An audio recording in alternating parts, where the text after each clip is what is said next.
பெற்றோரை இழந்த 18 வயது வரையிலான குழந்தைகள் தங்கள் பள்ளி படிப்பை இடைநிற்றல் இன்றி கல்வி கற்பதற்காக மாதம் 2000 ரூபாய் உதவித்தொகை வழங்கிடும் அன்பு கரங்கள் திட்டத்தை முதலமைச்சர் மு.க.ஸ்டாலின் தொடக்கி வைத்திருக்கிறார். அந்த காட்சிகளை நாம் பார்க்கலாம்.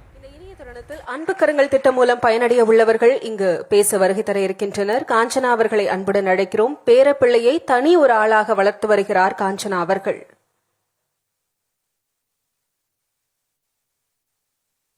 முதலமைச்சர் ஐயாவுக்கு வணக்கம். என் பேர் காஞ்சனா.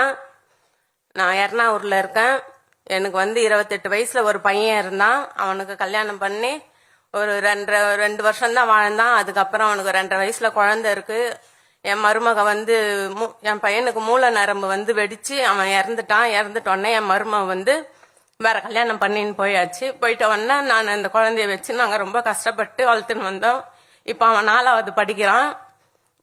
எனக்கு இந்த மாரி செல்லுல இந்த மாரி மெசேஜ் வந்தது.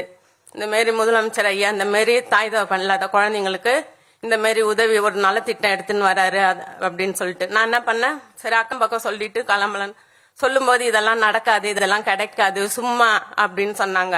நான் சொன்னேன், இல்ல நான் சொல்லாததே நிறைய செய்யறாரு நம்ம ஐயா, இது சொல்லி செய்யாம இருக்க மாட்டாரு, நான் போவேன் அப்படின்னு சொல்லி நான் அந்த இடத்த தேடி கண்டுபிடிச்சு அங்க போயிட்டேன். போன உடனே போய் எழுதி கொடுத்துட்டு 15 நாள் தான். அப்புறம் வீட்டாண்ட வந்தாங்க. வந்துட்டு இந்த மாரி நான் சொன்னேன், எம்மா தாய் தோப்பன் இல்லாம இருக்கேன், என் குழந்தைய நான் வளர்த்து ஆளாக்கணும், எங்களுக்கு படிப்பு செலவுக்கு எதுவும் எங்களால பண்ண முடியல, வருஷம் வருஷம் நாங்க கடனை வாங்கி தான் நாங்க இதை கட்டுறோம் அப்படின்னு சொன்னதுக்கு கிடைக்குமாமா எங்களுக்கு அப்படின்னு கேட்டேன்.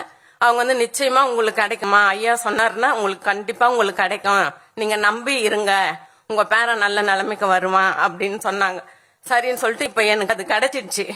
கிடைச்ச உடனே இப்ப என் பேரன் இப்ப இனிமே நல்லா படிப்பான் வளருவான்னு நம்புறேன். இந்த அன்பு கரங்கள் கொண்டு முதலமைச்சர் ஐயா அவன் கைய பிடிச்சு ஏத்தி விடுறாரு. அந்த படியை பிடிச்சு அவன் ஏறி போயிடுவான் மேல. இந்த 18 வருஷம் ஒரு மாசம் 2000 ரூபாய் 18 வருஷத்துக்கும் போடுறாரு.